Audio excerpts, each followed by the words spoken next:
Hi, I'm Zane, and this is my Beachbody advertisement presentation.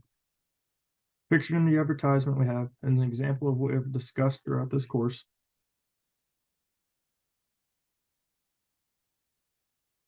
And exactly what is wrong with companies today, which is not using their platform to hit on bigger issues, but to instead keep filtering these unidealistic viewpoints into our society today. In this ad, we have another classic example of how industries have mainstreamed pornographic images and desensitized the population into accepting the humiliation of women in advertising. Here we have only one marginalized group being represented, but done so in a manner which is hard for this particular group to get behind because of the way in which she is being represented. We know advertising as a paid mass media mediated attempt to persuade society, which is exactly what this advertisement is attempting to do by selling their product in a manner with the image on the screen.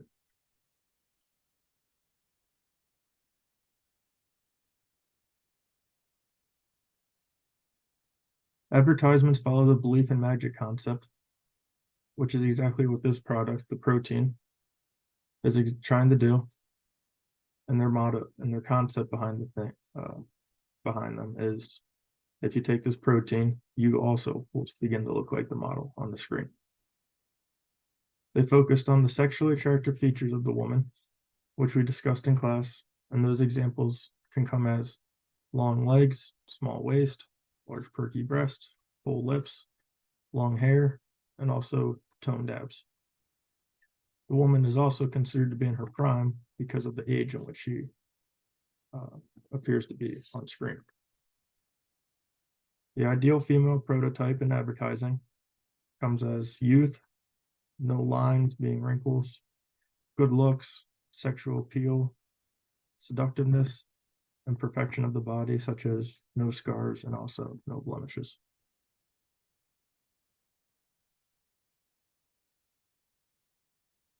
The ad is used as an attention grabber and forces us to associate this woman with this particular product when we think of it, whether it be in person in the store or when we see another advertisement that they produce. We'll always associate the woman with the product.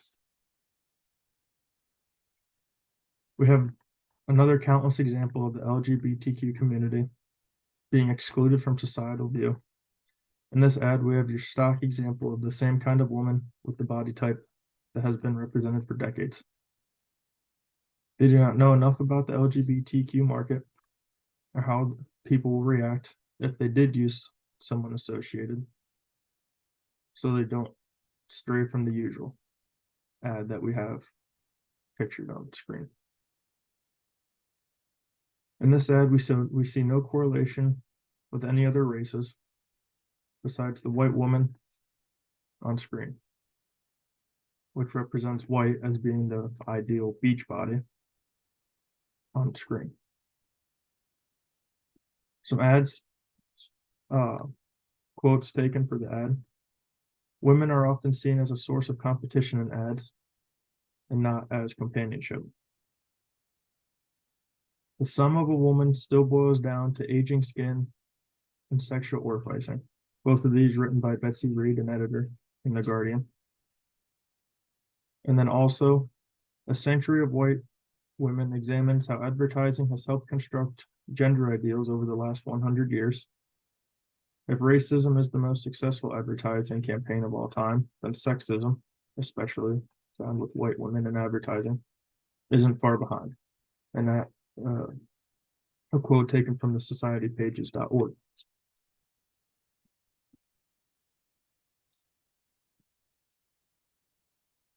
The company was implementing and promoting a one-size-fits-all concept in terms of women and what they should appear to look like, and which has created an unrealistic beauty standard, which you have seen in advertisements, both in the beauty industry and in the clothing industry for numerous decades. Anyone who doesn't look like this is then susceptible to body shaming, which is not how we should act in society.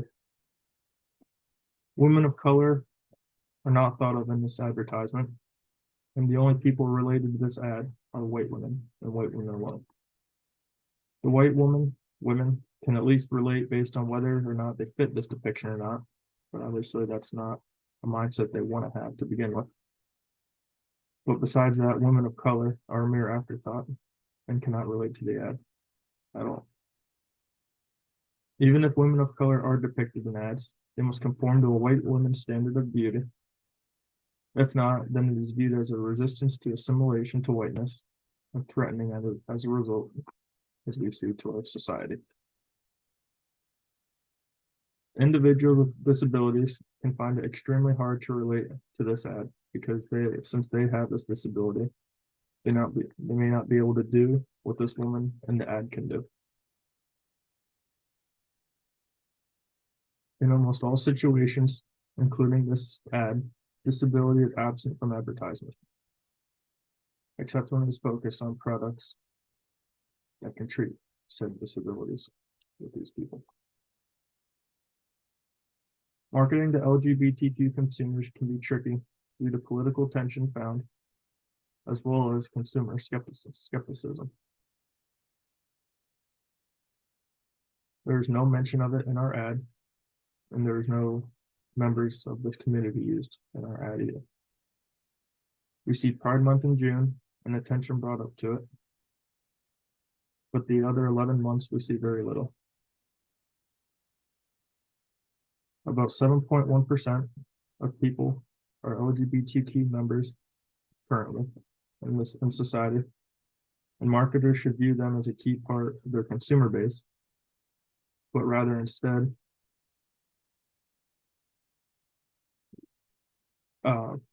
but because of overall societal view, and companies are afraid to test the market and thus get no representation today.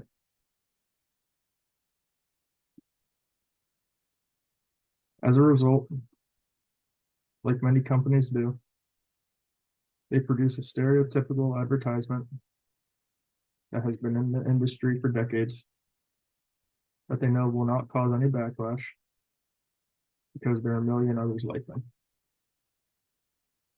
And they continue to go with the flow mentality instead of using their platform to actually reach out and make a difference. These are the issues found within companies all over, and the issues we see with all companies in present day society. Listed at the end are my references.